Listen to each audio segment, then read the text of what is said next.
छम छम करती छैल छबीली ननद उड़ाती आंचल, गाली सुनकर भौजाई से हो जाती है घायल।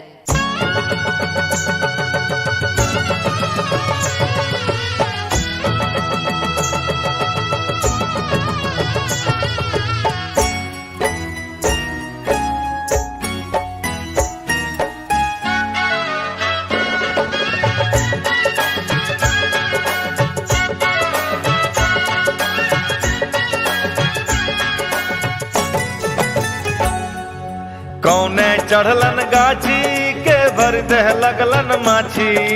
कौने चढ़लन गाछी के भर देह लगलन माछी।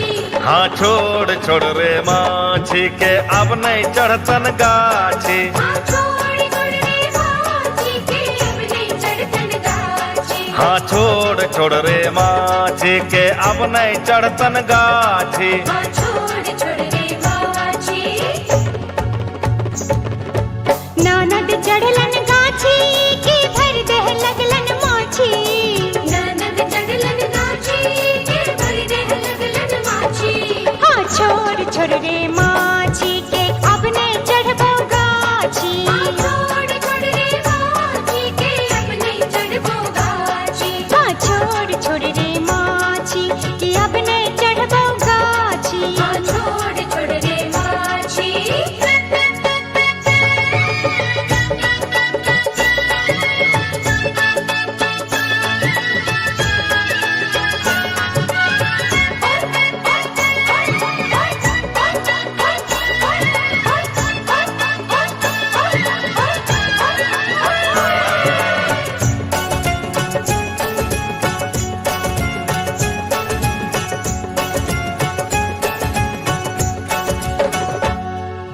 कौने ठोकथिन चिपरी के भर देह लगलन पिपरी। कौने ठोकथिन चिपरी के भर देह लगलन पिपरी। हाँ छोड़ छोड़ रे पिपरी के अब नहीं ठोकथन चिपरी। हाँ छोड़ छोड़ रे पिपरी के अब नहीं ठोकथन चिपरी। हाँ छोड़ छोड़ रे पिपरी के अब नहीं ठोकथन चिपरी। हाँ छोड़ छोड़ रे पिपरी। नंदी ठोकथिन चिपरी के भर देह लगलन पिपरी।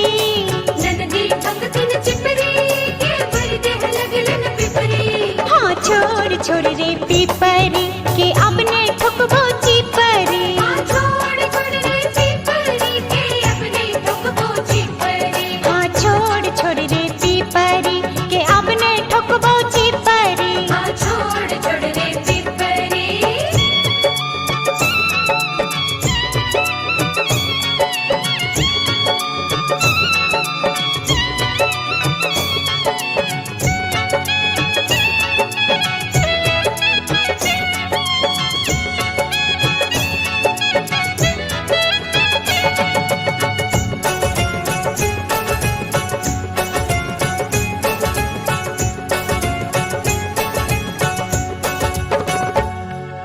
कौने रन थिन खिरनी के भर देह लगलन बिरनी। कौने रंग दिन किरनी के भर देह लगलन बिरनी। हाँ छोड़ छोड़ रे बिरनी के अब नहीं रन थन खिरनी। हाँ छोड़ छोड़ रे बिरनी के अब नहीं रंग तन खिरनी। हाँ छोड़ छोड़ रे बिरनी के अब नहीं रन थन खिरनी। हाँ छोड़ छोड़ रे बिरनी। नंदी रंग तन खिरनी के भर देह लगलन बिरनी। नंदी रंग तन खिरनी के भर देह लगलन बिरनी।